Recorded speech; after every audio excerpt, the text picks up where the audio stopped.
ازيكم يا جماعه، عاملين ايه؟ واهلا بيكم في حلقه جديده من برنامج اعرف اكتر. في فيديو النهارده هنتكلم عن حاجة بتمس كل واحد فينا تقريبا. هنتكلم عن تحقيق الأحلام.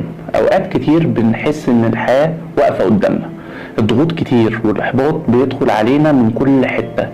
بس خليني أقول لك حاجة، كل ده طبيعي، واللي هيخليك مختلف هو إزاي هتتعامل معاه. لو عندك حلم نفسك تحققه مهما كانت الصعوبات، الفيديو ده ليك.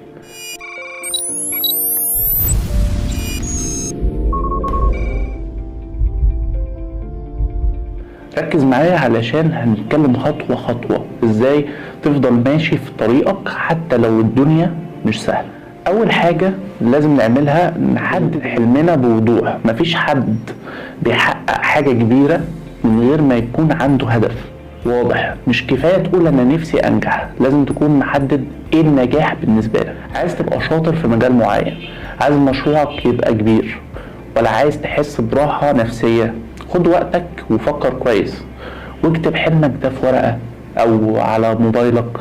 لما تحس انك تايه، الورقة دي هتفكرك انت عايز ايه. تاني حاجة، قسم حلمك لخطوات صغيرة. كتير مننا بيخاف يبدأ لانه شايف الحلم كبير جدا. السر هنا انك تقسمه. يعني لو حلمك تفتح مشروعك الخاص، اول خطوة ممكن تكون انك تدور عن فكرة المشروع، بعد كده جمع معلومات، وبعد كده خطط بسيطة. خلي كل خطوة صغيرة بحيث تبقى سهلة التنفيذ، واحتفل بكل خطوة بتكملها. تالت حاجة بعنوان الفشل جزء من الرحلة. مفيش انسان في الدنيا نجح من غير ما فشل. الفشل بيعلمك، بيقويك، ويحسسك بأهمية النجاح. رابع حاجة، اللي حواليك ممكن يرفعوك لفوق او يوقعوك لتحت. شوف مين بيشجعك، مين بيديك طاقة إيجابية، ومين بيديك حلول بدل المشاكل. لو لقيت حواليك ناس سلبية، حاول تقلل التعامل معهم لأنهم هيستهلكوا طاقتك النفسية. خامس حاجة بعنوان اعتني بنفسك.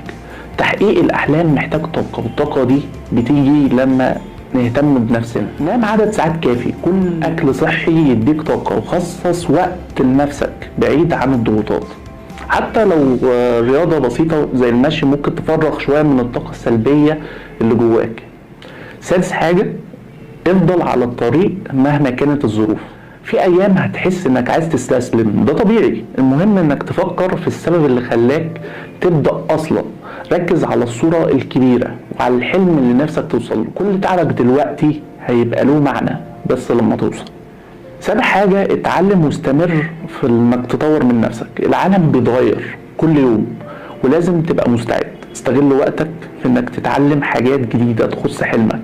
شوف كورسات، اقرا كتب، اتفرج على فيديوهات تعليمية. كل حاجة جديدة هتتعلمها هتقربك اكتر من حلمك. تامن حاجة، احتفل بكل نجاح صغير. مفيش حاجة اسمها انجاز صغير.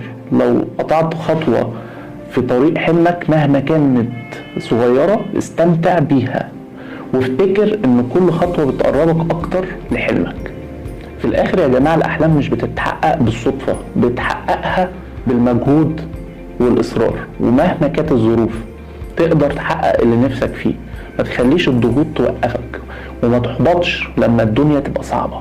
لو حسيت ان الفيديو ده شجعك او ساعدك، ما تنساش تعمل لايك وتشارك الفيديو مع صحابك، واكتبولي في الكومنتات ايه الحلم اللي نفسك تحققه، وايه اكتر عائق واقف قدامك. وانا دايما هنا ندردش ونتعلم من بعض. اشوفكم في الفيديو الجاي.